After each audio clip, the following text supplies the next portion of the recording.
Hi, I'm Andy Acton. And I'm Chris Strevens. This is Dentology, the Business of Dentistry podcast. Just to kick off with this, if it's your first episode, you're really welcome to join us. And if you could subscribe or perhaps even leave us a review, we would love you forever. What an absolutely remarkable conversation. It's truly amazing. As we said, there's a book in there, maybe even a film. It's a somewhat varied, some people have small bumps in the road, don't they? What is he? He must be about 30 or something. He's had some wrong turns, nothing to do with him, some bumps, some potholes. Flipping it.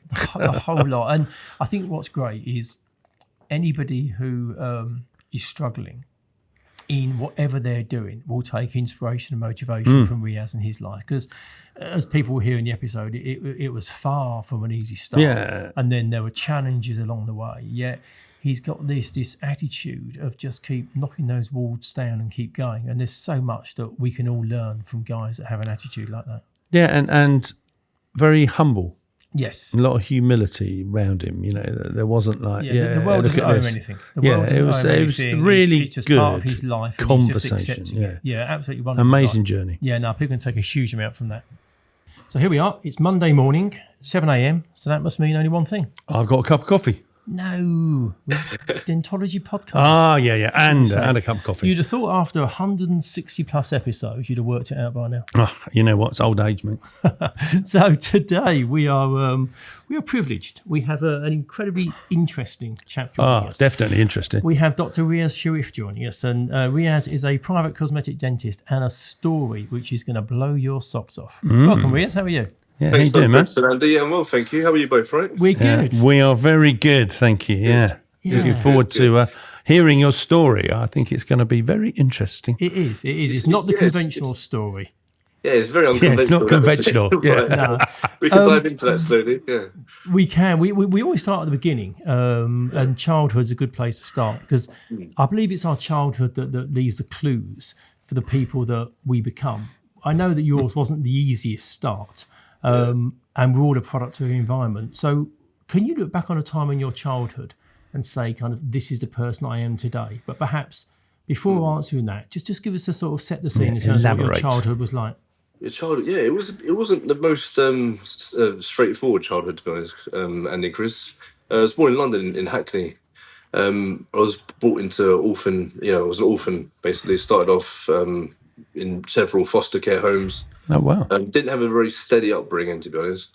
You get flashbacks on when you're a child. You don't sort of know, remember the more clearer details, but obviously as you get older, it sort of stays with you as an adult too. And you wonder why you are the way you are compared to your past. But no, it was good. Raised in East London in Hackney, and a few great foster carers. So I'm grateful for all of that. But did you move around quite a lot between foster carers? Yeah. For 1 or 2 years you were with someone, another few years you were with another family. That's hard. It must be really hard, I thought. Yeah, when you're young, you sort of think it's normality, though, don't you? You think that's you're brought into a house full of different children, and you're expected to integrate into that house. So I always remember feeling a bit. I wonder what it was like being, because sometimes the families would have their own children, and we were brought in as the foster kids and stuff. But when you say was it you and siblings together? No, it was me and numerous other kids, to be honest. Right, so okay. We all shared the same sort of home together. Some kids would come and go sooner than others. So you form bonds with children, and also the mum and dad. We call them mum and dads, don't you? So they were inevitably your mum and dad, but yeah, in that respect, they always try and push your education on you too, but even then it wasn't forcefully put on us, to study, as I believe a natural mum and dad would, a birth mum and dad, they'll push their kids more, I believe, especially if they come from a background that was in an educational field, But, I suppose you had to adapt as well, didn't you? If you're, for different families, different parents, different children, I suppose. Different personalities, to be honest, and some experiences were more better than others, to say. I can imagine. Yeah, and obviously you sort of find yourself early than you do late, I believe. And that's made me very independent and sort of driven in my. You can go left and right. I believe that people would say to me like based on, when I start opening up and talking about my past, they say to me, you could have turned out way worse than what you are right now. And I believe, you can. You can make something off yourself. And I've always had that drive, but I never really figured out where I wanted to go. But I always knew I wanted to do something. But credit to you, Riaz, because I think you're right. Yeah, that phrase, we're a product of our environment. I think that's why lots of young people that end up in the foster care system quite often do struggle, because you don't have the stability. And sometimes you end up wrapped up in a crowd who also don't have stability. So you get drawn into a world that perhaps isn't good for you. So for you to use that in a positive way and take good things from it that have obviously benefited you as an adult is credit to you, because it's not a given. It's not a given through that system. Can I ask you a question about schooling, Ria? So if you were sort of moving around from home to home, what did that do with your sort of like your secondary schooling? So were you always at the same school, or did you sort of have to keep moving? I kept moving different schools. And sometimes I wouldn't even continue, or wouldn't even finish a year. You'd sort of be taken out halfway through a year and then, discontinue that and then start somewhere else. So, that was quite, but then you fall behind in education. And it must be really hard. And then eventually you lose interest in it too. So you think, all right, so all the other kids are going, progressing, and you don't really feel that you're missing out, because it's not, you missed out so many years that you don't really care anymore. And then you think, all right, what else could I do in my life that would be enjoyable and also fun as well? And that, that's where I fell into boxing quite early. So, that was a big part of my life when I was growing up. How old were you when you sort of started boxing? I was about 14, 15. Early. So I started boxing the amateur ranks around that age in East London. Well, you say amateur ranks. You did box at York Hall in Bethnal Green. I've done a few. David Hay, Nigel Benn, Carl Frock, Riaz Sharif. Is there a plaque on the wall? But it's a really famous boxing hall, isn't it? It's well known. It's well known. It's well known boxing hall, Bethnal Green, York Hall. Yeah, so I had a lot of junior amateur boxing fights there, the junior ABAs and stuff. So I've done very well actually. Had a and those coaches who were my boxing coaches were more like my mentors back then. They sort of. Did you ever think of it as a future? Yeah, I did. I mean, I thought if I could. Well, they would encourage the guys in the gym that, if you keep fighting, you keep training hard, discipline with that sport has always kept with me to date. I've always been thinking, anything I've done now, I've always put 100% into it. And I learned that discipline from boxing, to be honest. And they did encourage us to, if you fight, you can earn something and turn professional, get your pro card, and make something of yourself. But obviously, it's like anything, it's this. They picked the golden punch, didn't they? Yeah. So when you were in and out of foster care, moving around, notwithstanding the schooling issue, in that you kept changing schools, which is quite disruptive.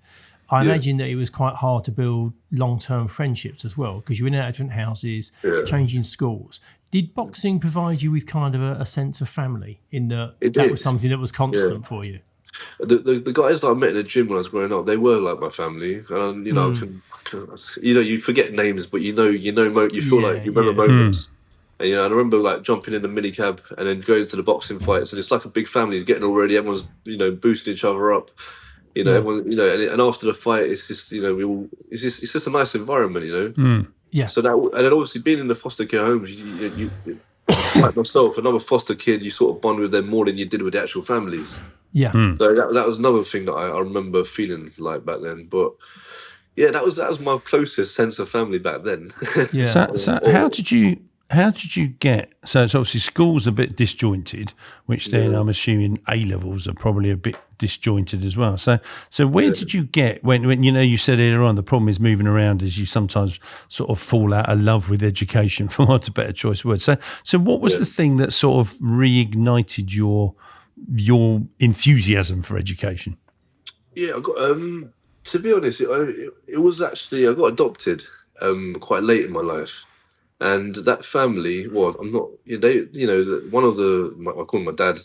He was called David. He's passed away now, but he was like my main father figure. He always sort of saw something beyond me, and that was, he was like, listen, Riaz, maybe you need to sort of take a different path, something a bit more stable in your life.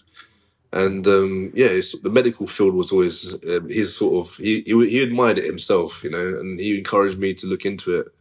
and see if I can find a career in that sort of aspect, in medicine or dentistry. But I knew for a fact I wasn't academically, I knew how hard it was to get into these sort of careers. It's difficult. It's not just about getting top grades. It's about who you are, what you've done, all the other extra curriculum activities that you do, and even now today it's extremely hard. He was my person back then, to be honest. Wow. It's funny, isn't it? Sometimes somebody having faith in you when you haven't got it in yourself makes a massive difference, doesn't it? In terms of pointing you in a direction using their experience. It gives you a bit of belief in yourself as well, that extra bit of that courage to push forward and stuff. So was it was his kind of comments and suggestions that led you to do biomedical sciences at the University of Birmingham? But it sounds like that wasn't perhaps a passion. It was actually the reason I picked biomedical science. It was more like a stepping stone. So I thought, all right, I didn't have the grades to get into dentistry or medicine, so let's try biomed now. So you were already thinking about dentistry and medicine back then. That was something that you thought could be down the line. Wow. Okay. It was more. It was. I didn't have it in my head, but it was something that I thought, maybe let's see how the 3-year bachelor's goes. And then see how it goes. And if not, then I'll just take a mediocre sort of job and bit of medical research and be happy with that. I was also quite involved in fitness then, still, other than boxing. So personal training was all on my list of criteria, what I could do. I've had a lot of jobs growing up, to be honest. I've had loads of unusual jobs, but varied jobs. I've been with Pizza Hut, McDonald's. I've been working in kebab shop. I've done it all. Worked in car showrooms. I thought I'd try the biomedical route and into medical field.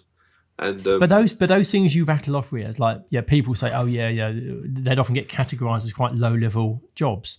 But the truth is, you're developing incredible interpersonal and communication skills. You're coming across people who are nice, who are unpleasant, who are drunk, who are rushing. You've got a whole mixed bag of people, and that's just society. So, as a dentist, your patients will be one or other of those at a different time. I'll tell you what's fascinating. Drunk. It sort of puts you into, when you think a lot of dentists struggle with sales because they hate it. I'm sort of thinking to myself, you're working in your burger place and probably, we read this article about how much the question, would you like fries with that, generates for McDonald's.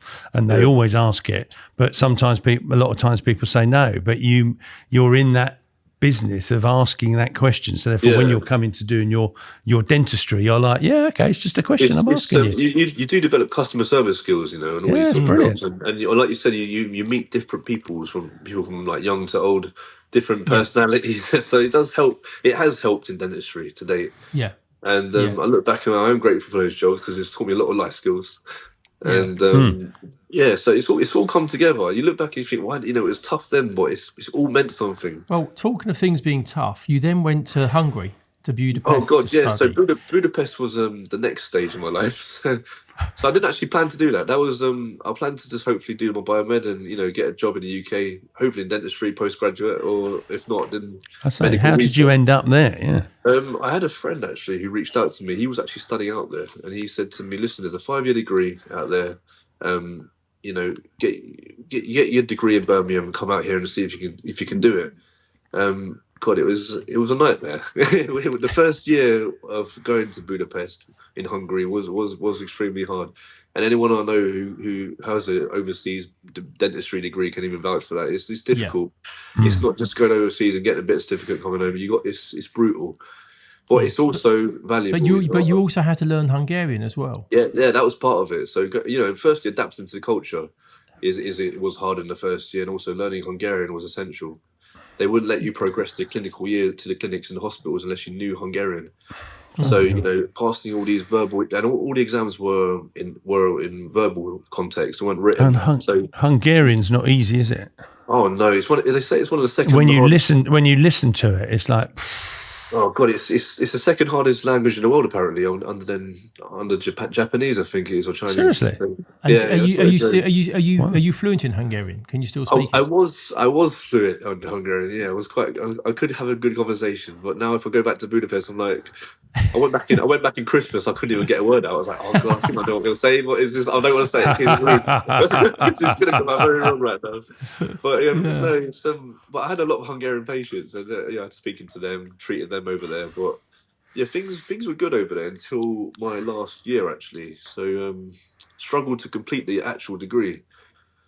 And a lot of my closest friends, obviously, who were with me at the time in the final year, like saw what I was going through, and I just sort of I stepped out of it and gave up in the end, before I was about to graduate. So, wow.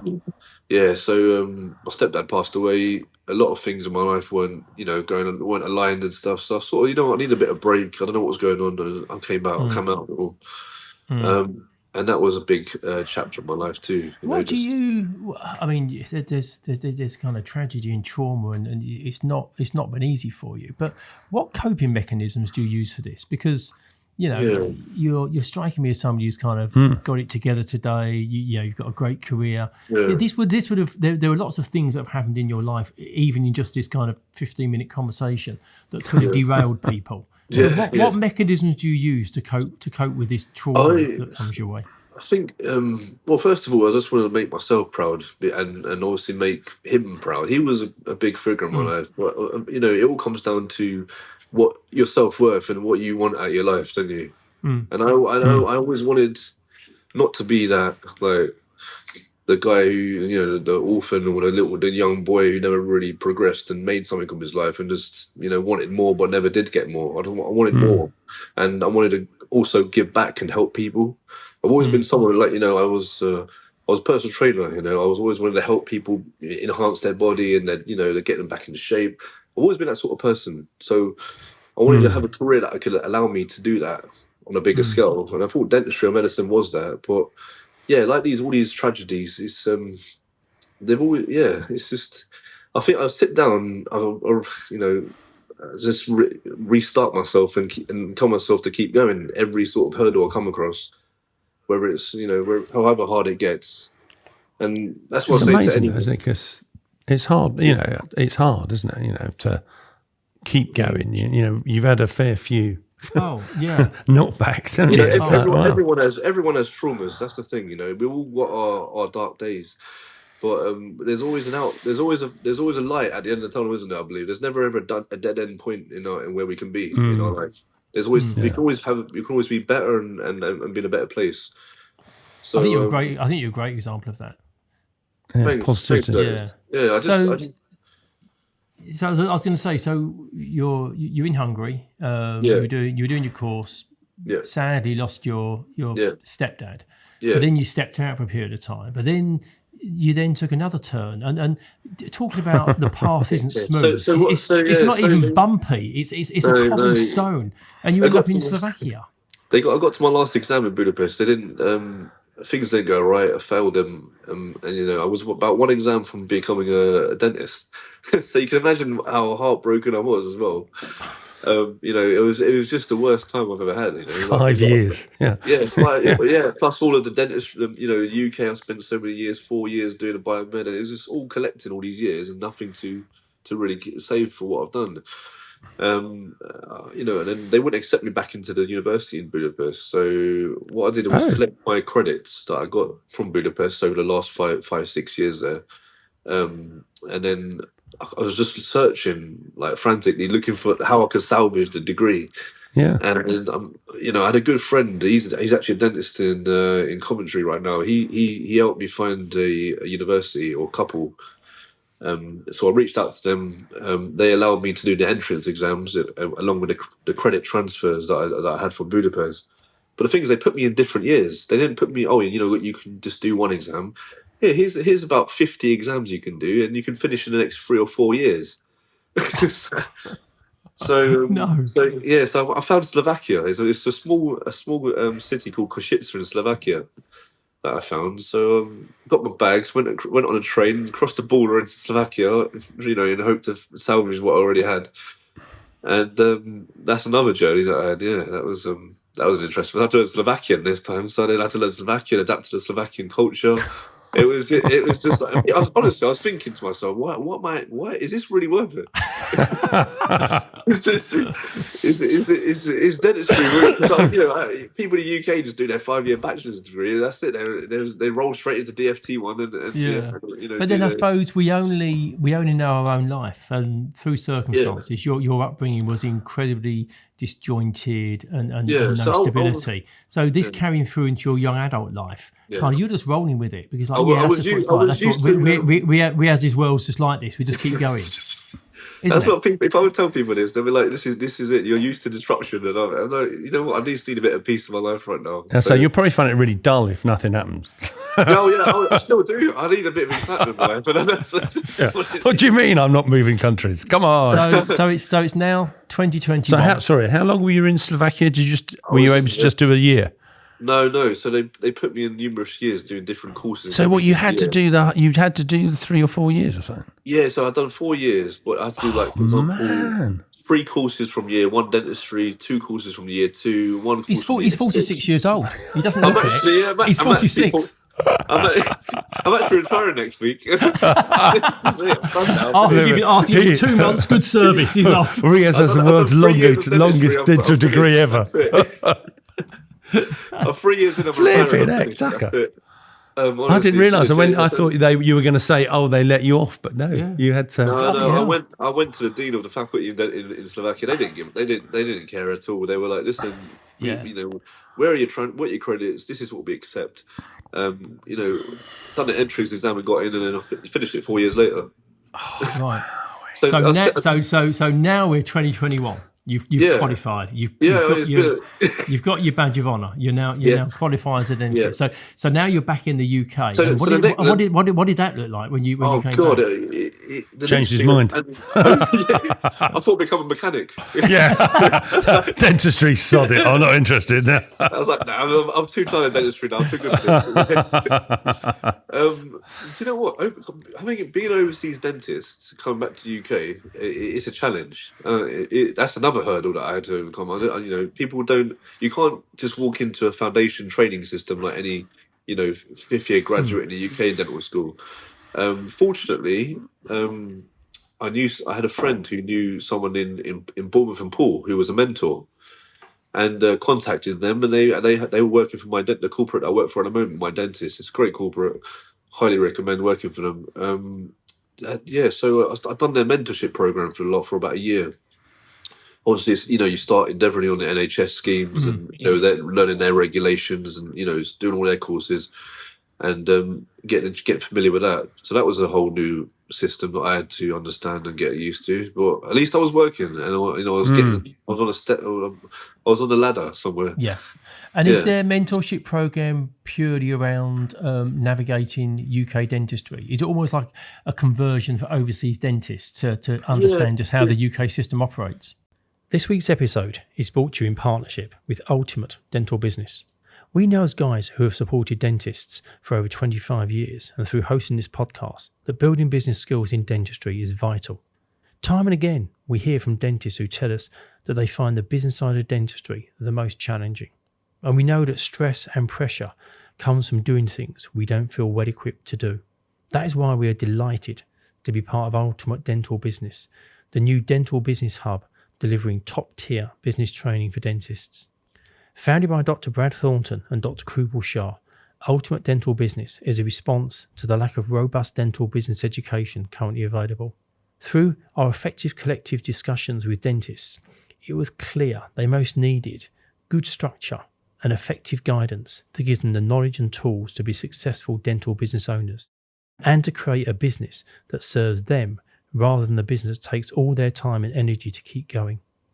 To find out more about developing your own business education, click on the link in the show notes or go to ultimatedentalbusiness.com.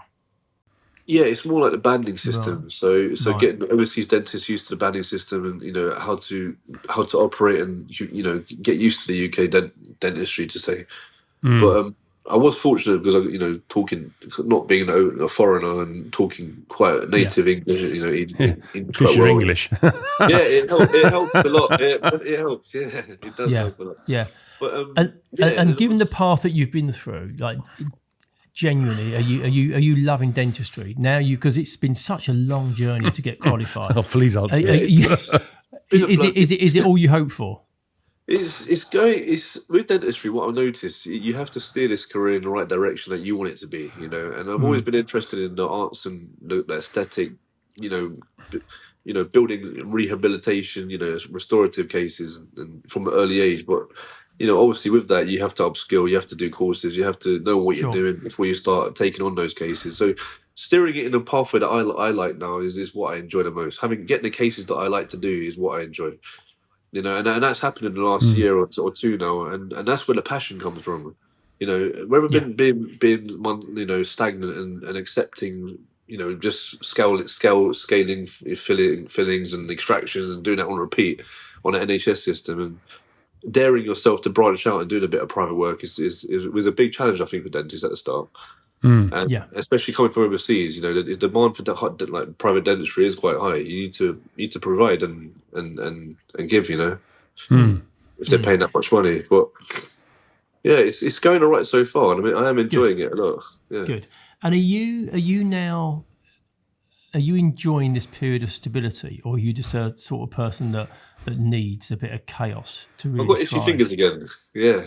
I feel like there's more to this. I feel like I do want to open my own practice in the near future, very near future. Right. And that's what I'm doing now in the practice. I'm sort of I'm working with the practice to brand it, and what I've learned about this being an associate dentist for a corporate, I think you're a business within a business, aren't you? You have to brand yourself to get known, and obviously social media is a huge part of this now with young dentists. And that's what I've become quite involved in that now. Posting my contents and getting people more, involved in what I'm doing, who am I, what I provide. Getting online bookings, and obviously with that will come the practice that I want to have open in the future.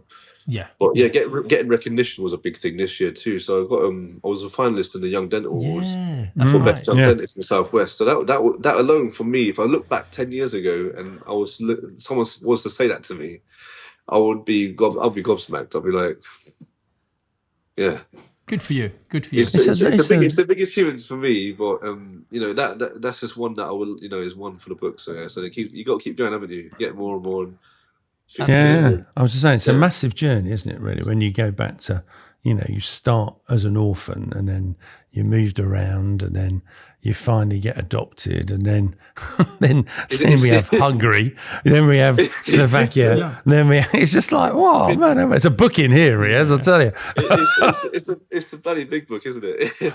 But I want that book. I want that book to keep growing. And it's with all of our lives. The book never ends until the end, does it? Yeah, it's an interesting one, though, isn't it? We're all evolving, aren't we, every day? Yes. I was just thinking it's an interesting one, isn't it? Because you could go down the other sort of path, which is the fact of, I don't know, your first 25, 28 years have been somewhat topsy-turvy. And therefore, you'd really quite like a period of 10 years of normalness, for want of a better choice of words. Whereas actually what you're saying is, no, I want to do this, I want to do that, I want to do this, and that is brilliant. But you're already talking about the idea of perhaps having your own practice. And I think what you said was absolutely on point, and a lot of people miss this point. You said, as an associate, you're a self-employed business, working within a business. And I think increasingly people are starting to think like that. But I still think there's a lot of associates that have the mindset that they're just working in a business. They're not responsible for themselves. And I don't necessarily mean in the sense of perhaps going on and opening a practice or buying a practice, but just thinking as yourself as a profit centre in your own right. And you have to add value to that business.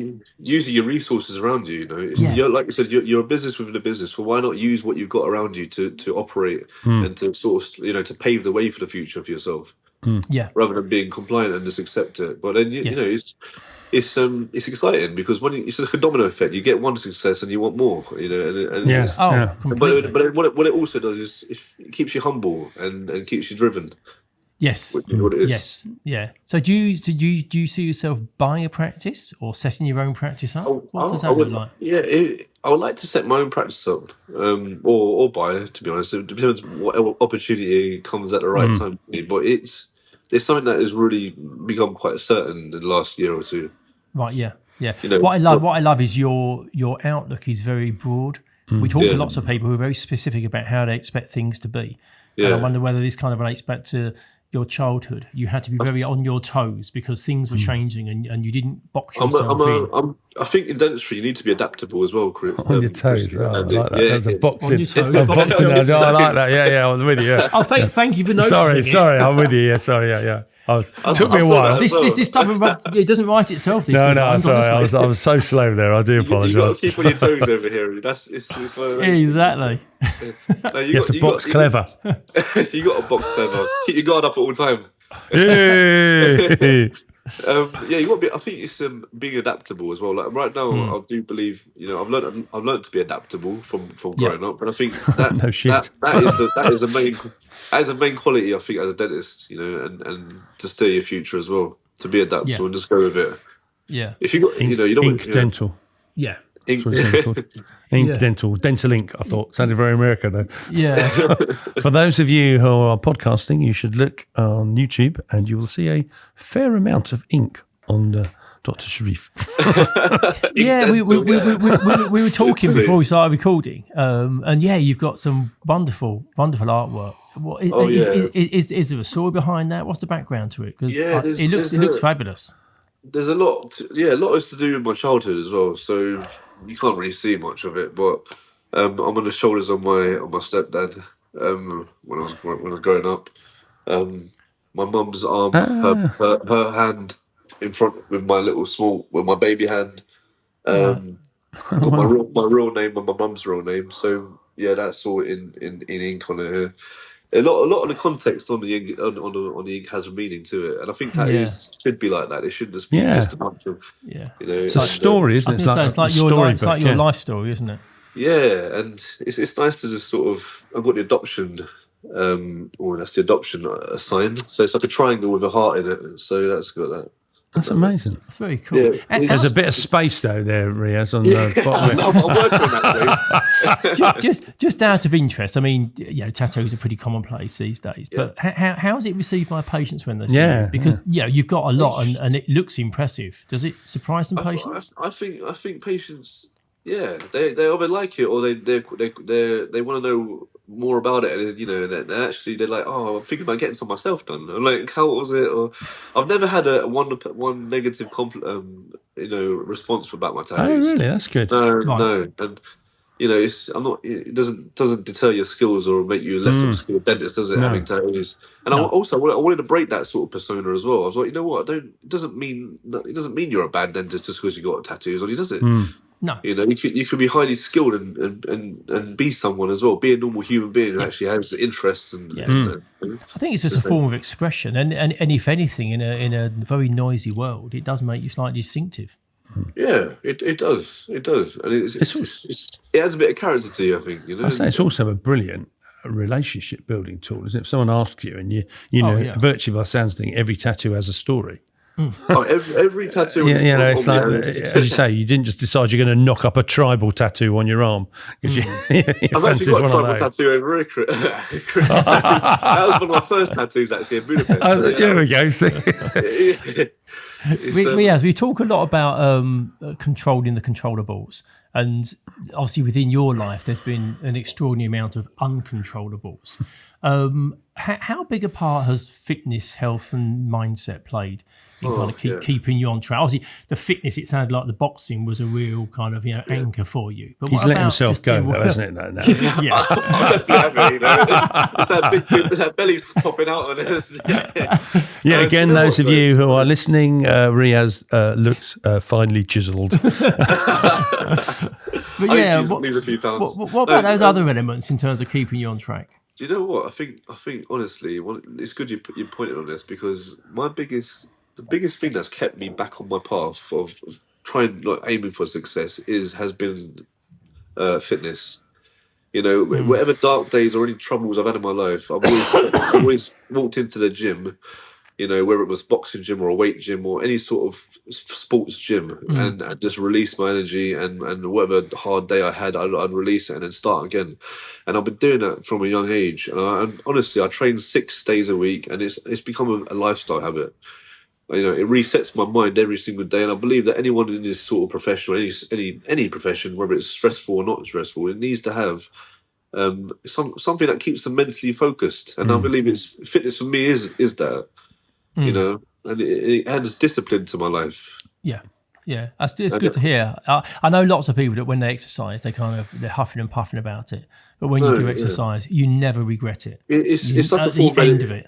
It's like a form of meditation. You go into the gym, and you're in your safe place. Yeah, and for me, that was always my escape. Whenever I had horrible times, I just escaped to the gym and just left the world alone, you know, and come back and take it on again. And I think all dentists should be involved in fitness too. You know, we're stuck in a chair all day, so sometimes, especially for your backs. Yeah, you know, we're sitting there hunchback all day, how many hours a day? 6 to 12 hours a day. We need to be active. You know, we've got busy family lives, so fitness should be incorporated into our lifestyle. But I don't think it is, and I think you're right. I think you need to create the time for it and the discipline. But I think it's a consistency of it, and it's making sure that you build it into your routine. Because if you want to deliver dentistry as you know, lots of people do for perhaps 15, 20 years, you're not sitting in the perfect position hour after hour. So that kind of stretching and bending and twisting, and it's a really important part of. So it's also like if you look good and you feel good, you deliver good work, you know, and that's also what, you know, that played proof in all my examinations abroad and all my things that I've ever tried to do. You know, if you feel good, you accomplish well, don't you? And that's if you can deliver good dentistry to patients, I believe. If you feel good. Given the life you've had, Riaz, if you could go back, would you change anything? I wouldn't change a single thing. I'm grateful for every single part of our life has a meaning, and I think there's a reason for it. You know, it's so cliche, you know, it happened for a reason, but it is true. It happened for a reason to sort of define us, to be honest. And that's the adult we are today. You know, I always say inside of us, we're that little person still, aren't we? But no, I wouldn't change a single thing. I'm on a pathway, but I'm still not firing at 100% of where I want to be. So I'm on about 30%, but that's good. It keeps me hungry. So yeah, I'm grateful for it. I find your answer, Kai, for me, that's the right answer. But I also find it fascinating because obviously life hasn't been easy. And it would be very easy to have said, well, no, I'd love to have been one of those, kids that came from a stable home, or, there was a bit more money, or there was a bit more food, or whatever it might have been. But that appreciation of this is what makes you the person you are today. It wouldn't be Riaz of today. No, well, there's a guy called Mo Gordat who was at Google X, and he has this thing called the eraser test, and it's that question. And he asks people, if you go back in your life, would you change anything? Okay. And then the point that he makes is that if you erase one part of your past, it will change everything on that point going forward. So you wouldn't be the person you are today. And it came about because sadly he lost his son. His son died during a fairly routine operation. And people said to him, do you wish that hadn't happened? And he said, as hard as it is, he said, no, it has to have happened because everything thereafter only happens as a result of all those individual things. And you are the person you are because of all those things. And you perhaps wouldn't be as driven as you are if those things hadn't happened. Or as resilient or anything. Yeah, definitely. Yeah. I mean, there's always things to work on, but, there's, but that's good. If you're aware of it too, that's also a good thing, isn't it? I think we're all a work in progress, aren't we? We all are, yeah. I think we never stop, do we?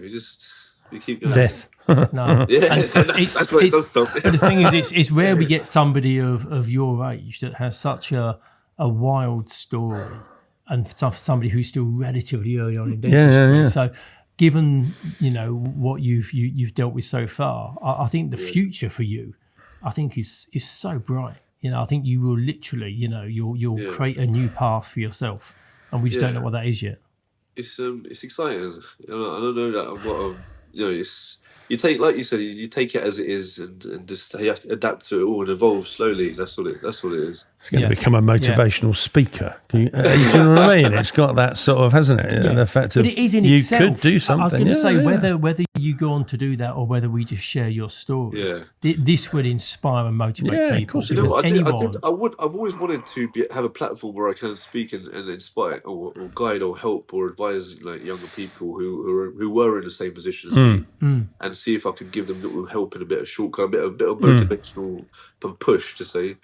And I will find that platform, where it be at universities or at conferences or Dr. Bernardo's, or whatever it's called. But interestingly, interestingly, we get quite a lot of listeners that are dental students and younger dentists.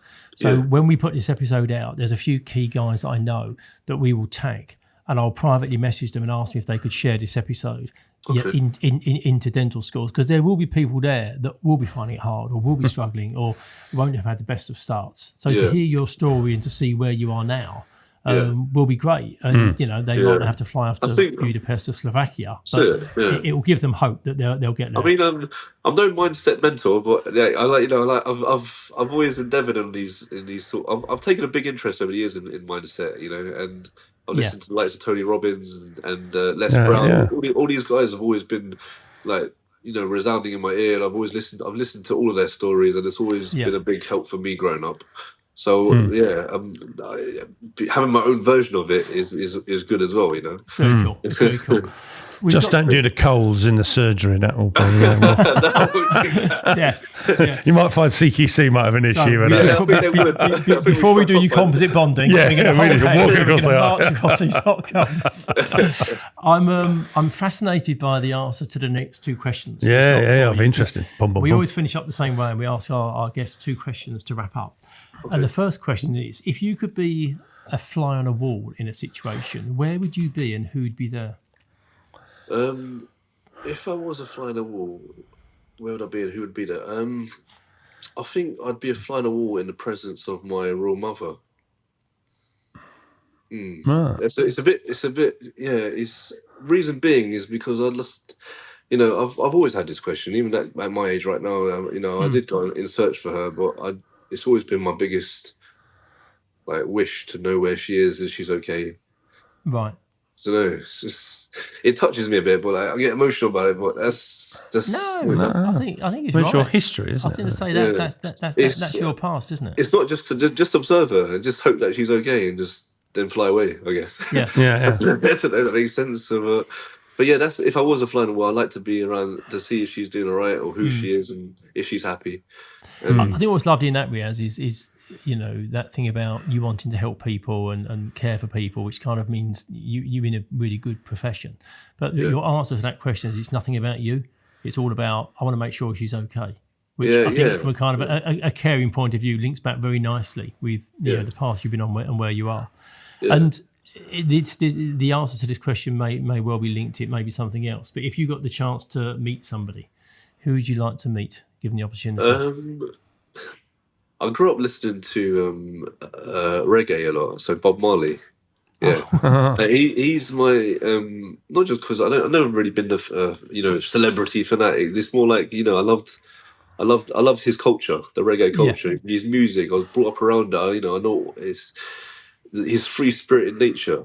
And just sitting there having a conversation with the bloke. Even though I didn't, it'd be inspirational for me to sit down and be with a man of his sort of his stature and where he came from. His story was also amazing. Yeah, and just maybe get a few bit of guidances and a few tips from Bob Marley would be great. And probably none of this. I was going to say it might be interesting what his tips are for you. Yeah. More just clearing your headspace, relaxing, just not letting life get to you, and not everything's gonna be all right. Everything's gonna be all right. Yeah. No, very true. But Riaz, it's been a joy. Honestly, it's been an absolute joy. I think we've caught you at a really, really good time. I think we're on this cusp where I see things going up for you. We'll be saying that thing. Do you remember we met Riaz when he was writing Bigger? Yeah. I'll be asking you for another podcast in 5 years. Let's an update of Riaz's life. Yeah. No, you'll be inviting us on yours. Exactly. but genuinely, I think I'm fascinated to follow your career and stay in touch, because I think a lot of the things that you've talked about are going to happen. I think you will end up with a practice or practices. I think your profile will build, and I think you're somebody that young people should definitely keep an eye on. Great story. Yes. Great story. Thanks, guys. No, I appreciate the platform as well. Do. Thanks for your time. No, today. not at all. It's been good It's to our see you. pleasure. Look after yourself. We'll speak soon. Cheers, Riaz. Cheers. Thanks, Chris. Bye. Thank you for listening to this episode of Dentology, where we discuss the business of dentistry. If you like what you heard, please do subscribe where you found this episode. That would be amazing. And also follow us on Instagram.